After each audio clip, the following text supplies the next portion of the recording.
नमस्कार। आज हम लोग बिहार बोर्ड क्लास 10th का हिंदी का जो पाठ्य पुस्तक है गोधली भाग 2 उसमें काव्य खंड में जो पहला चैप्टर है जिसका नाम है गुरु नानक, इसके बारे में आज हम लोग देखेंगे। जैसा कि आप लोग जानते हैं कि गुरु नानक ये पहला ही चैप्टर है काव्य खंड का, तो गुरु नानक को ही आज हम लोग पढ़ेंगे। तो इसमें जो दिया हुआ है आप लोगों को, एक तो कोई कवि हैं तो सबसे पहले तो उनका जीवन परिचय होता है, पुस्तक में दिया रहता है, और उसके बाद उनके द्वारा क्या लिखा गया है उसको दिया रहता है। तो आज हम लोग इस वीडियो में गुरु नानक देव के बारे में समझेंगे, इनकी जीवनी के बारे में देखेंगे। यहाँ से बहुत ज़्यादा प्रश्न पूछता है परीक्षा में, जैसे पूछ देगा, परीक्षा में पूछा जा सकता है और पूछा भी जाता है। जैसे पूछ देगा आप लोगों से गुरु नानक का जन्म कब हुआ था, कहाँ हुआ था, इनके पिता का नाम क्या था, इन्होंने कौन कौन से रचनाएं की, तो ऐसे करके आप लोगों को प्रश्न परीक्षा में पूछ सकता है। तो बिना देरी किए हुए हम लोग गुरु नानक देव के जीवन परिचय के बारे में समझते हैं। हम यहाँ से आप लोगों को जो महत्वपूर्ण पंक्ति है उसको हम सारा बता देंगे, उसको ध्यान से आप लोग सुनिएगा और किताब में पढ़िएगा, कोई दिक्कत नहीं होगा। और जो आप लोगों को बताया जाएगा अभी इस वीडियो में परीक्षा में आना होगा तो उसी में से आएगा। तो सबसे पहले शुरू करते हैं। यहाँ पे पुस्तक में भी लिखा हुआ है, जैसा कि आप लोग देख रहे हैं। गुरु नानक का जन्म 1469 ईस्वी में तलवंडी ग्राम जिला लाहौर में हुआ था। देखिए, जो गुरु नानक जो देव थे ये सिख धर्म के संस्थापक हैं। गुरु नानक देव सिख धर्म के संस्थापक हैं। गुरु नानक देव का जन्म 1469 ईस्वी में हुआ था, तलवंडी ग्राम में हुआ था। ये जब हम लोगों का देश का बंटवारा नहीं हुआ था, जब हमारा देश का बंटवारा नहीं हुआ था भारत का, तो पंजाब में एक जगह था, पंजाब में तलवंडी ग्राम जिसका नाम था, वहीं पे इनका जन्म 1469 ईस्वी में हुआ था। आज ये जगह आप लोगों को पाकिस्तान में पड़ता है, पाकिस्तान के ज़िला लाहौर में पड़ता है। लेकिन जब भारत का बंटवारा नहीं हुआ था तो उस समय ये जगह भारत में ही था, क्योंकि उस समय पाकिस्तान कोई जगह था ही नहीं। तो अगर परीक्षा में पूछा जाता है गुरु नानक का जन्म कब हुआ था, तो हम लोग को लिखना है गुरु नानक देव का जन्म 1469 ईस्वी में तलवंडी ग्राम में हुआ था। ये कहाँ पड़ता है, तो ज़िला लाहौर में पड़ता है। देखिए, इनका जो जन्म है वो तलवंडी नामक ग्राम में हुआ था, ज़िला लाहौर में ये आज पड़ता है, जो कि रावी नदी के किनारे है। किस नदी के किनारे है? रावी नदी के किनारे। इनका जो जन्म स्थान है वह नानकाना साहब के नाम से विख्यात है। जहाँ पे इनका जन्म हुआ था तलवंडी ग्राम में, उनका जन्म स्थान नानकाना साहब कहलाता है। तो ऐसे ही परीक्षा में पूछ सकता है गुरु नानक देव का जन्म स्थान क्या कहलाता है, किस नाम से जाना जाता है, तो मालूम रखना है हम लोग को, इनका जन्म स्थान नानकाना साहब कहलाता है। आगे पढ़ते हैं, जो अब पाकिस्तान में है, और ये आज कहाँ है? पाकिस्तान में पड़ता है। नानकाना साहब कहाँ पड़ता है? तो आज पाकिस्तान में पड़ता है। नानकाना साहब क्या है? तो गुरु नानक देव का जो जन्म हुआ था तलवंडी ग्राम में, उसी जगह को, उसी स्थान को आज किस नाम से जाना जाता है? नानकाना साहब के नाम से जाना जाता है। गुरु नानक के पिता का नाम, यानी कि इनके पिता का नाम कालूचंद्र खत्री था, माँ का नाम तृप्ता था और पत्नी का नाम सुलक्षणी था। तो यहाँ से भी प्रश्न बन सकता है गुरु नानक के पिता का नाम क्या था, या गुरु नानक के माता का नाम क्या था, या गुरु नानक के पत्नी का नाम क्या था। तो देखते हैं इनके पिता का नाम कालूचंद्र खत्री था, माँ का नाम तृप्ता था और पत्नी का नाम सुलक्षणी था। इनके पिता ने इन्हें व्यवसाय में लगाने का बहुत उद्यम किया। लिखा है, इनके पिता ने इन्हें व्यवसाय में लगाने का बहुत उद्यम किया। उद्यम का मतलब होता है साहस, परिश्रम। इनके पिता ने इनको व्यवसाय में, बिजनेस में लगाने का बहुत ही अधिक क्या किया? परिश्रम किया। किंतु इनका मन भक्ति की ओर अधिकाधिक झुकता गया।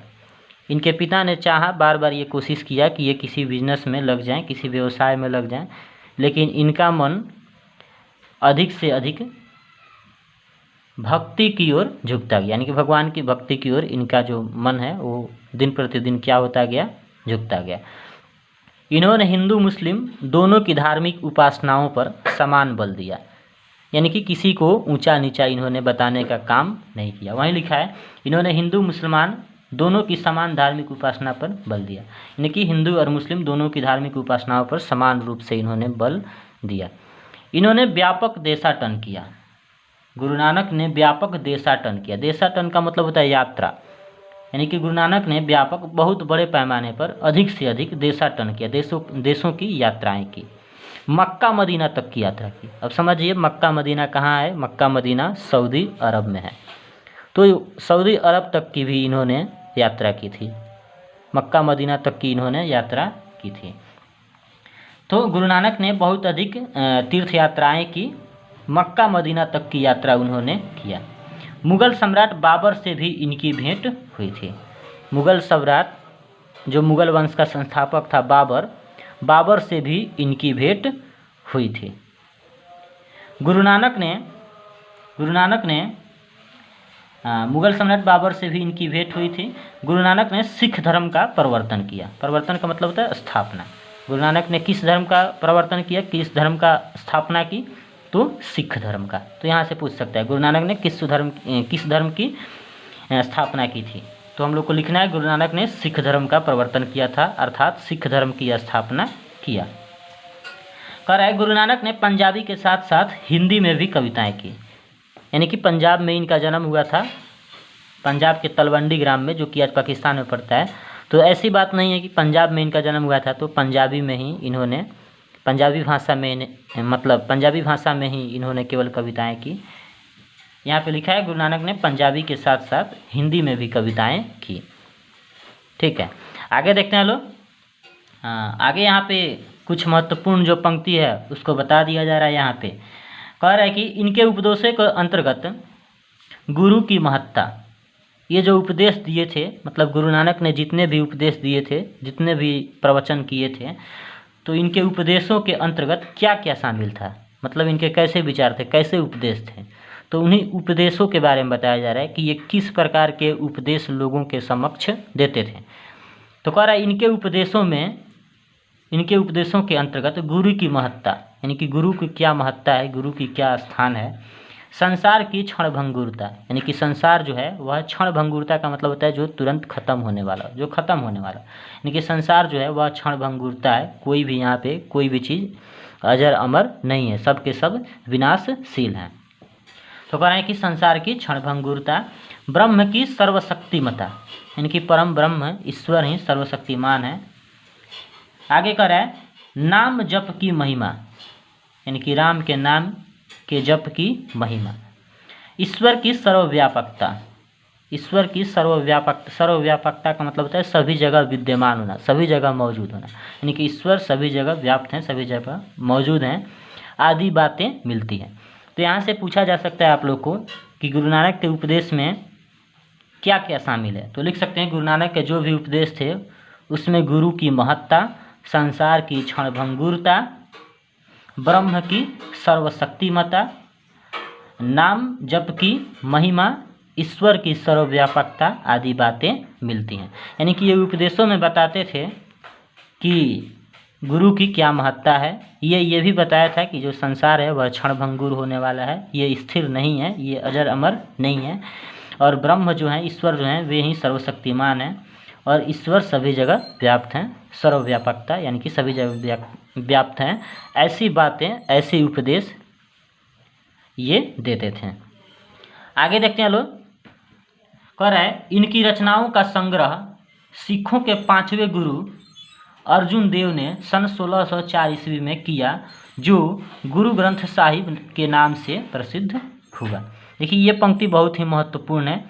इनकी रचनाओं का संग्रह का मतलब होता है एकत्रित करना, यानी कि इनकी रचनाओं का संग्रह, यानी कि गुरु नानक ने जितनी भी कविताएं लिखी, जितने भी उपदेश दिए, तो इनकी रचनाओं की, इनकी कविताओं का संग्रह यानी कि एक जगह एकत्रित करने का कार्य किसने किया?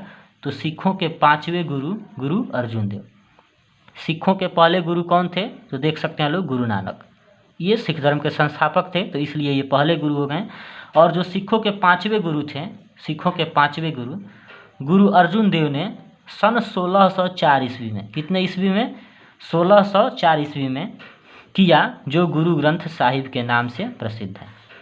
तो गुरु नानक की जितनी भी रचनाएं थी, जितनी भी कविताएं थी, उनको एक जगह एक पुस्तक का रूप देने का कार्य जो था वो सिखों के 5वें गुरु अर्जुन देव ने किया। कब किया? तो 1604 ईस्वी में किया। और जो गुरु अर्जुन देव ने जो पुस्तक लिखी, जिसमें गुरु नानक के विचार थे, वह पुस्तक किस नाम से जाना गया? तो वह पुस्तक गुरु ग्रंथ साहिब के नाम से जाना गया।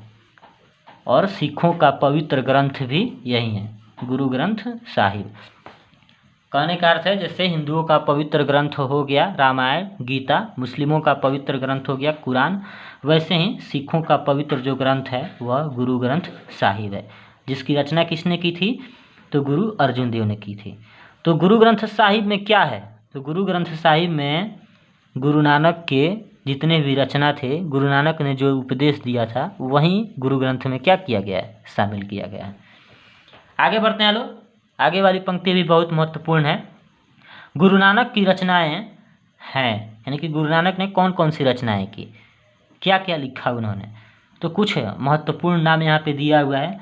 गुरु नानक की रचनाएं जपू जी, आशा दीवार, रहीरास और सोहिला। तो पूछ सकता है कि आशा दीवार किसकी रचना है? घनानंद की, गुरु नानक की, गुरु गोविंद की, गुरु अर्जुन देव की। तो ऐसे आप लोग को याद रखना, ये पंक्ति बहुत ही महत्वपूर्ण है। गुरु नानक की कौन कौन सी रचनाएं मिलती हैं? तो गुरु नानक की रचनाएं जपूजी है, आशा दीवार इन्होंने लिखा था, रहीरास इन्होंने लिखा था और सोहिला लिखा था। आगे बढ़ते हैं। कहते हैं कि सन 1539 में इन्होंने वाह गुरु कहते हुए अपने प्राण त्याग दिए।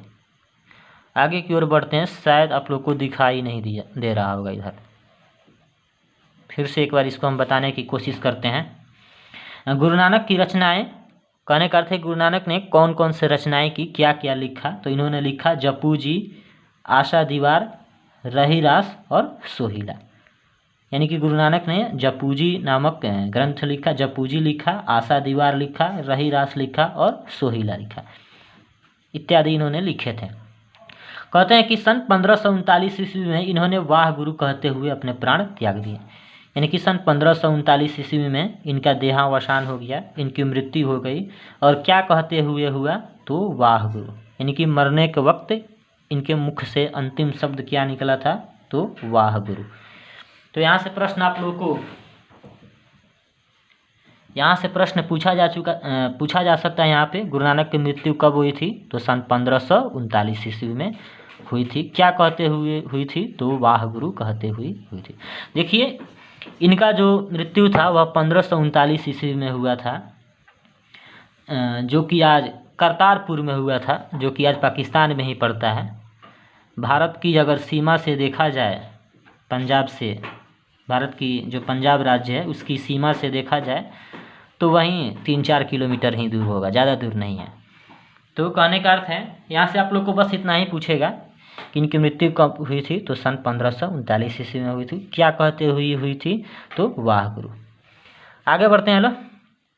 निर्गुण निराकार ईश्वर के उपासक गुरु नानक हिंदी की निर्गुण भक्ति धारा के एक प्रमुख कवि हैं। देखिए, एक यहाँ पे शब्द आ रहा है निर्गुण भक्ति धारा, कह रहा है निर्गुण निराकार ईश्वर के उपासक गुरु नानक हिंदी की। सबसे पहले समझते हैं लोग निर्गुण भक्ति धारा क्या होता है। निर्गुण भक्ति धारा, देखिए जितने भी कवि होते हैं वे दो तरह के होंगे, या तो होंगे वे निर्गुण भक्ति धारा के और नहीं तो होंगे वे सगुण भक्ति धारा के। तो कौन कौन से कवि निर्गुण भक्ति धारा के अंतर्गत आएंगे और कौन कौन से कवि सगुण भक्ति के धारा के अंतर्गत आएंगे, उसको समझते हैं लोग। देखिए, वैसा कवि जो ईश्वर के किसी निश्चित रूप को नहीं मानता हो, जो पूजा पाठ चढ़ावा जैसे चीज़ों को चढ़ाते हैं ना, फूल अगरबत्ती कपूर ऐसे, तो वैसा कवि जो ईश्वर के किसी निश्चित आकार को नहीं मानता हो, मूर्ति पूजा पर विश्वास नहीं रखता हो, चढ़ावे में विश्वास नहीं रखता हो, केवल सच्चे हृदय से ईश्वर को याद करता हो, तो वैसा कवि निर्गुण भक्ति धारा के अंतर्गत आएगा।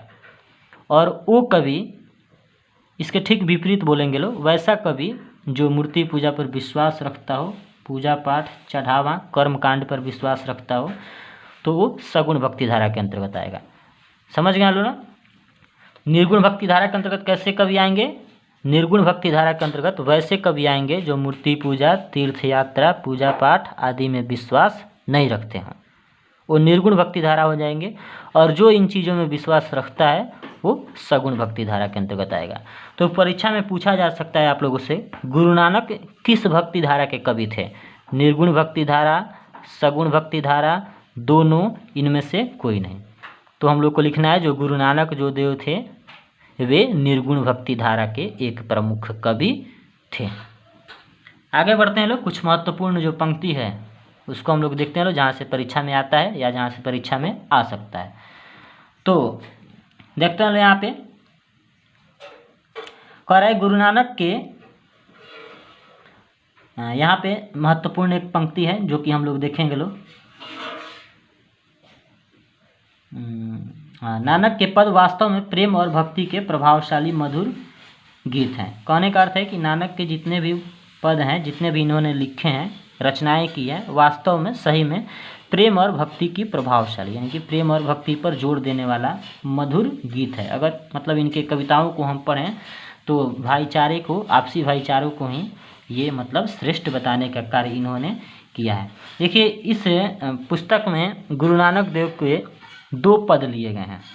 आगे चल करके हम लोग देखेंगे लोग, इस पुस्तक में गुरु नानक देव के 2 पद लिए गए हैं जो कि यहाँ पे है। कह रहा है यहाँ नानक के ऐसे 2 महत्वपूर्ण पद प्रस्तुत हैं। तो यहाँ पे पूछा जा सकता है आप लोगों से परीक्षा में कि इस पाठ में आप लोगों को गुरु नानक के कितने पद लिए गए हैं। तो इस पाठ में आप लोगों के गुरु नानक के मात्र 2 पद ही लिए गए हैं। आगे चल करके उसको पढ़ना है, हम लोग पढ़ेंगे लोग।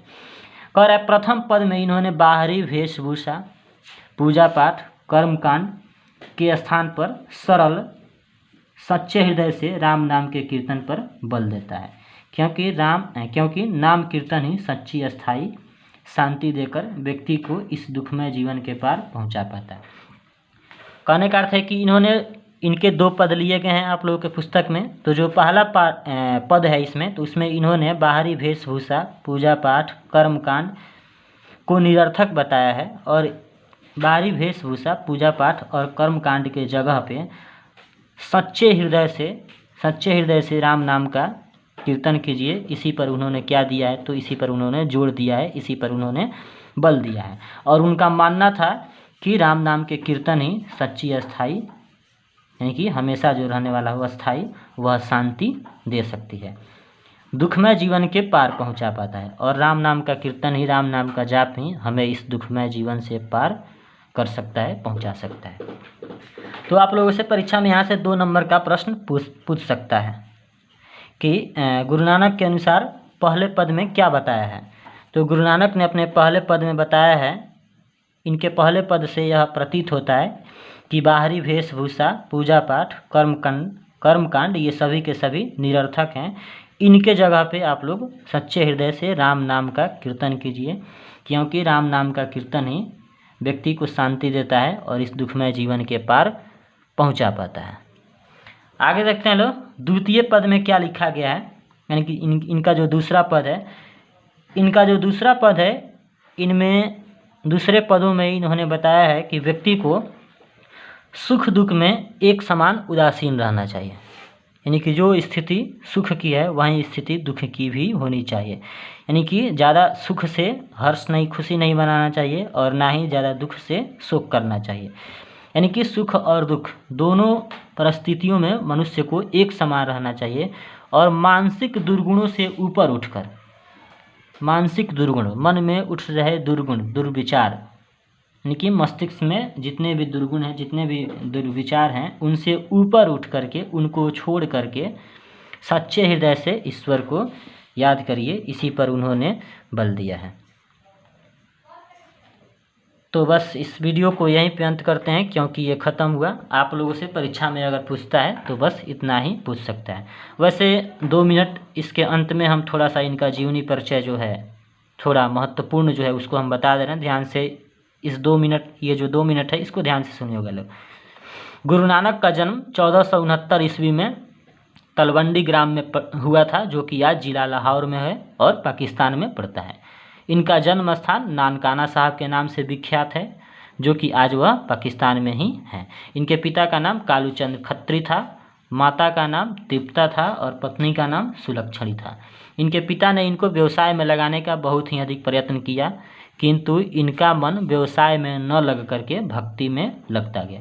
इन्होंने हिंदू और मुस्लिम दोनों की धार्मिक उपासनाओं पर समान रूप से बल दिया। इन्होंने वर्णाश्रम व्यवस्था कहने का अर्थ है जाति प्रथा। जैसे हमारे यहाँ पहले जाति प्रथा में वर्ण व्यवस्था था, जैसे ब्राह्मण, क्षत्रिय, वैश्य, शूद्र, तो इन्होंने वर्णाश्रम व्यवस्था का विरोध किया, कर्मकांड, पूजा पाठ का ये विरोध किया और सच्चे हृदय से ईश्वर को याद कीजिए, इसी पर इन्होंने जोड़ दिया। गुरु नानक ने बहुत अधिक देशों की यात्राएं भी की। इन्होंने मक्का मदीना तक की यात्रा किया था। मुगल सम्राट बाबर से भी इनकी मुलाकात हुई थी। गुरु नानक देव ने सिख धर्म की स्थापना किया था। इन्होंने पंजाबी के साथ साथ हिंदी भाषा में भी कविताएं लिखी थी। आगे बताया जा रहा है गुरु नानक देव की जितनी भी रचनाएं हैं, जितने भी इनके रचना थे, उनको एकत्रित करने का कार्य, एक जगह लिखने का कार्य सिखों के 5वें गुरु अर्जुन देव ने सन 1604 ईस्वी में किया था, जो कि गुरु ग्रंथ साहिब के नाम से प्रसिद्ध है। सन 1539 ईस्वी में इन्होंने वाह गुरु कहते हुए अपने प्राण त्याग दिए। गुरु नानक देव जो थे वे निर्गुण भक्ति धारा के एक प्रसिद्ध कवि थे। गुरु नानक का जो पहला पद है, इसमें गुरु नानक के 2 पद लिए गए हैं आप लोग के पुस्तक में। गुरु नानक के पहले पद में बाहरी वेशभूषा, पूजा पाठ, कर्मकांड ये सभी निरर्थक हैं, सार्थक नहीं हैं।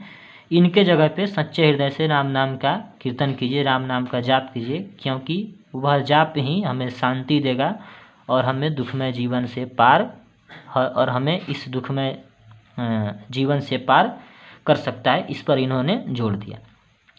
और जो गुरु नानक का जो दूसरा पद है, उस दूसरे पद में इन्होंने बताया है कि मनुष्य को सुख दुख दोनों परिस्थितियों से ऊपर उठ करके, उसको छोड़ करके, मन में उठ रहे दुर्विचार, गलत विचारों को छोड़ करके सच्चे हृदय से ईश्वर को याद किया जाए। इस पर इन्होंने दूसरे पद में बल दिया है। इस वीडियो को यहीं पे अंत करते हैं। मिलते हैं हम लोग अगले क्लास में। जो इनका जीवनी परिचय तो आज ख़त्म हुआ, इनका जो लेखन जो है, जो कविता है, उसको अगले क्लास में हम लोग देखेंगे। तब तक के लिए राम राम।